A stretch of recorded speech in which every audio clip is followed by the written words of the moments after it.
Alors oui, t'as peut-être le meilleur plan business de l'année, la stratégie marketing la plus affûtée, l'expertise technique la plus pointue, mais si ton GPS intérieur, il reste verrouillé sur éviter l'inconfort, bah tu vas continuer à tourner en rond sur le parking en face de chez toi.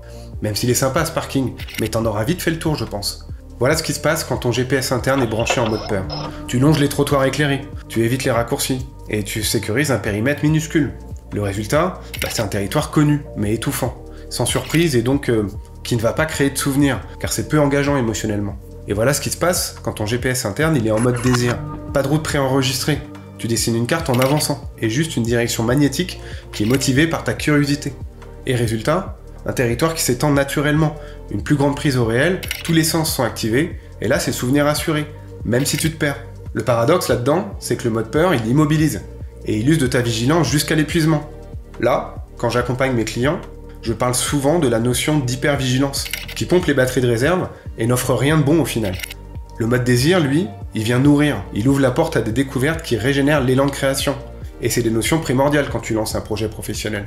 Et tout ça, je le sors pas de mon chapeau. Je l'expérimente presque toutes les semaines depuis 20 ans, autant dans ma vie privée que ma vie professionnelle. Activer le désir, au lieu de la peur, bah ça va te permettre de vivre vraiment, de passer par des expériences uniques et profondément personnalisées, et de te sentir en lien le plus direct avec tes besoins et ton discernement. Le désir rendra plus conscient, plus mature et évidemment plus heureux. T'as déjà senti l'énergie créative qui se remet à circuler juste au moment où tu cesses de contrôler tous les carrefours? Et attention, choisir de ne pas tout contrôler, c'est un acte incarné et motivé, pas passif, du genre c'est l'univers qui décide.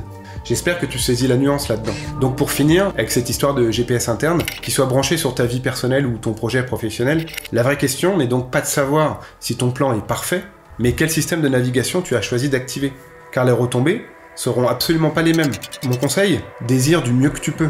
Et prouve-toi que tes peurs sont généralement pas justifiées. Le résultat, bah le désir rendra tes valeurs visibles. À toi, à ton entourage, à tes collègues, même à tes clients. Et ça n'a pas de prix. Le désir, il garantit pas que tu réussiras.